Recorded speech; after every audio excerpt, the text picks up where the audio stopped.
اس دفعہ عید کا موقع یہ ان حالات میں آیا ہے کہ جب ہم نے دیکھا کہ فلسطین میں پچھلے 1.5 سال سے ہمارے بچے، ہماری بہنیں، ہماری مائیں، ہمارے نوجوان اسرائیلی جارحیت کے خلاف برسر پیکار ہیں۔ ہزاروں شہداء ہیں جن میں بچوں اور خواتین کی بڑی تعداد ہے۔ 2/3 سے زائد بچے اور خواتین ہیں کہ جو 7 اکتوبر 2023 سے لے کر آج تک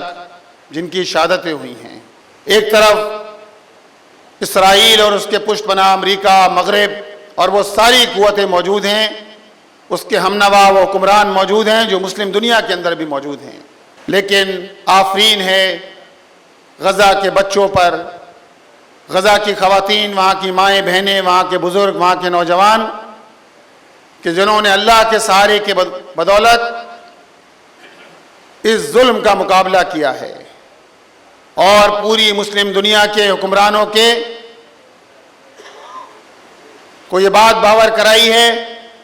کہ اگر ایمان موجود ہو، اللہ کی مدد شامل حال ہو، تو اپنے سے کئی گنا بڑے دشمن کا مقابلہ کیا جا سکتا ہے۔ اور غزہ کے تو بچے کے زبان پر یہ الفاظ ہیں کہ حسبنا اللہ و نعم الوکیل و نعم المولا و نعم النصیر۔ اس سے بڑی بات کیا ہو سکتی ہے؟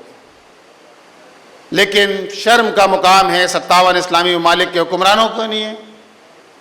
کہ جو ٹس سے مس نہیں ہوئے ہیں، کہ جن کا اسلحہ، جن کی ٹیکنالوجی مسلم دنیا کے ان مظلوموں کے لیے، جن پر غزہ میں ظلم ڈھایا جا رہا ہے، جن پر فلسطین میں ظلم ڈھایا جا رہا ہے،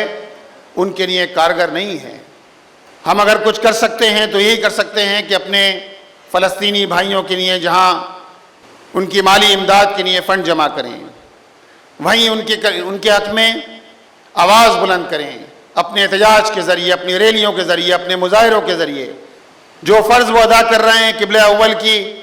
تحفظ کا، اس کے لیے جنگ لڑ رہے ہیں۔ ظاہری بات ہے یہ کوشش ہے، اس کا نعم البدل تو نہیں ہو سکتی، یہ تو اس کا عشر اشیر بھی نہیں ہے، لیکن اس کے ساتھ ساتھ یہ کام بھی کرنے کی ضرورت ہے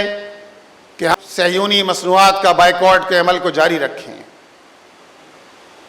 اور کراچی میں بالخصوص پچھلے 1.5 سال میں بڑے پیمانے پر اویئرنیس کے نتیجے میں لوگوں کے اندر یہ احساس بیدار ہوا ہے، اور بڑے تو بڑے بالخصوص بچوں کے اندر یہ احساس بیدار ہوا ہے۔ ہمارے اسکولوں کے ذریعے، ہمارے مدارس کے ذریعے خود ہمارا لوگوں کو ایجوکیٹ کرنا، ہر سطح پر ایجوکیٹ کرنا، اس کے نتیجے میں احساس بیدار ہوا ہے، اور یہ بہت بڑی نعمت ہے کہ لوگوں کے اندر احساس بیدار ہو، اور اس کے نتیجے میں ہم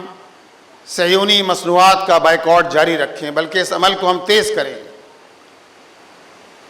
اور اسی طرح جو کام ہم کر سکتے ہیں اپنے فلسطینی بھائیوں کے لیے، اس کام کو انجام دینے کی ضرورت ہے۔